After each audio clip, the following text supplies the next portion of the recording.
আসসালামু আলাইকুম এভরিওয়ান, চলে আসলাম আমার বোনের বিয়ের দিনের ব্লগ নিয়ে। এর মাঝে আমি আরেকটা দাওয়াত অ্যাটেন্ড করছিলাম, দ্যাটস ওয়ে এই ব্লগটা দিতে একটু ডিলে হয়ে গেল। আর আজকে ব্লগে অনেকগুলো ক্লিপই নেওয়া হয়নি, বাট যেগুলো ছিল আমি চেষ্টা করেছি ওগুলো দিয়ে ফুল ব্লগটা বানানোর। তো সেদিন সকাল না অ্যাকচুয়ালি ঘুম থেকে উঠে বিকেলবেলায় যাচ্ছিলাম বিয়ে বাড়ি, যেহেতু খাওয়া দাওয়া আমরা বিয়ে বাড়িতেই করছি।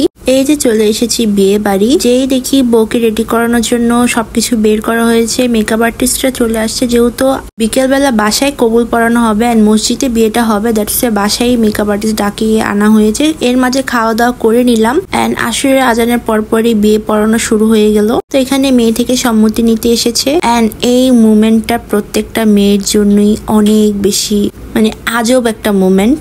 এই সময় যে কেমন ফিলিং হয় ওই সময়টাই বোঝা যায়। আলহামদুলিল্লাহ ফাইনালি আমার বোনের বিয়ে হয়ে গেল। তারপর ও আমার বাসায় রেডি হয়েছিল, ওর বাসায় অনেক ক্রাউড ছিল, দ্যাটস আমরা ওকে আমার বাসায় এনে ফেলি এন্ড ও এখান থেকে রেডি হয়ে সেন্টারের জন্য রওনা দিয়ে দিল এন্ড আমরাও এসে পড়েছি। এর মাঝে আর কোনো ক্লিপ নেওয়া হয়নি বিকজ আমি পার্লারে গিয়েছি, হেয়ার করে দেন বাসায় এসে মেকওভার করেছি। সো এত হ্যাট্রিক এগুলো ভিডিও করা আসলে সম্ভব না। আর এই যে আজকে আমি একদম শান্তি প্রিয়ার মতো ডলডাপ লুক দিয়ে চলে এসেছি। আজকের লুকটাও কিন্তু আমার অনেক ফেভারিট। আর এখানে আমরা সবাই গেট ধরার প্রিপারেশন নিচ্ছিলাম। এর মাঝে বউ দেখতে চলে এসেছে আমরা কি ধরনের প্রিপারেশন নিচ্ছি গেট ধরার জন্য। তো আমরা বউয়ের সাথে মজা করে ওকে সামনে দাঁড় করিয়ে দিই যে তুমি আগে দাঁড়াও, তুমি আমাদের জন্য ফাইট করবা।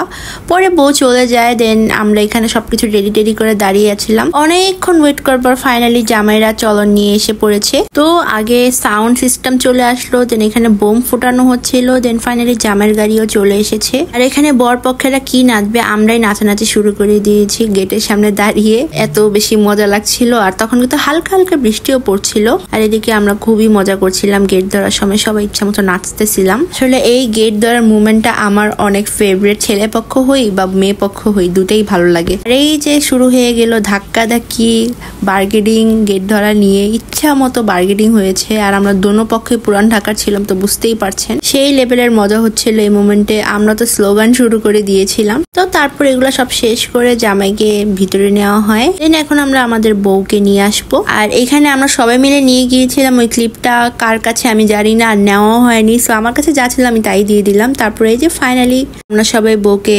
বরের কাছে নিয়ে গেলাম। এখন তাদের কাপেল ফটোশুট হবে। আর আমাদের প্রোগ্রামটা এত লেট করে হয়েছে, এখনই অলমোস্ট রাত 1টা বাজে। পরে এই যে জামাইয়ের খাবারের টেবিল সুন্দর করে সাজানো হয়েছে।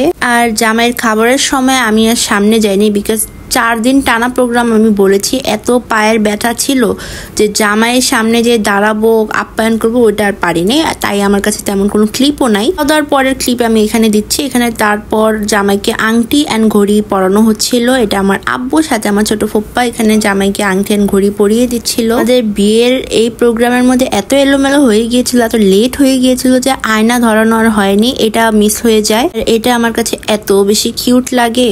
পর এগুলো সবকিছু নিয়ে ফটোশুট করা হয়। তারপর চলে আসে বরমালার সময়। এইটা সব থেকে বেশি মজার। ছেলে পক্ষের মানুষ জামাইকে উঠিয়ে ফেলেছে, তাই বউয়ের ভাইরা মিলে বউকে উঠানোর চেষ্টা করছিল, বাট বউ একটু ভয় পাচ্ছিল, তাই জামাই নিজেই নেমে গিয়েছে, বলতেছিল না ওর কষ্ট হবে।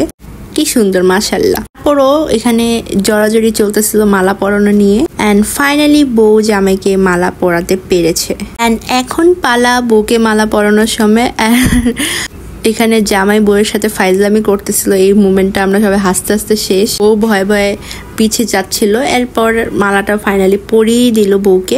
তারপর সব থেকে কষ্টের মোমেন্ট চলে আসলো বোনকে বিদায় করার। আসলে আমার না বোনের বিয়ে খুব বেশি একটা কেন জানি ভালো লাগে না, কারণ বোনের বিয়ের মধ্যে বোনকে বিদায় করতে হয়, জিনিসটা অনেক কষ্ট লাগে। ভাইদের বিয়েতে খুব মজা হয় এন্ড একটা নতুন ফ্যামিলি মেম্বার আসার খুশি থাকে। আর ও আমার একদম কাছের ছোট বোন, আমার কোনো আপন ছোট বোন নাই, তাই ওকে ছোটবেলা থেকে আমি আমার আপন বোনের মতো আদর করেছি। ওর বিদায়ের সময়ের যে ফিলিংস ওটা আসলে বলে বোঝানো যাবে না। এখানে সবাই কান্না করছিল, বাসার সবাই অনেক আদর ছিল এন্ড তাও আমরা সবাই খুশি, কারণ ও খুশি মনে আমাদের সবাইকে বিদায় জানিয়ে চলে গেল। ওর জন্য অনেক অনেক দোয়া রইলো। সো এখানে আব্বু বড় আব্বুদের কাজ ছিল, তাই আমরা এখানে বসে আছি। সেন্টার পুরো খালি। এখান থেকে দিয়েছিলাম দাদু বাসার। এখন ফজরের আজান দিয়ে ভোর হচ্ছে আর আমরা বাসায় যাচ্ছি। দাদু বাসা থেকে আমার বাসা 5 মিনিটের রাস্তা। সো আমি আর আম্মু আমরা সবাই হেঁটে হেঁটেই যাচ্ছিলাম। সো এই ছিল আমার আজকের ব্লগ। আল্লাহ হাফেজ।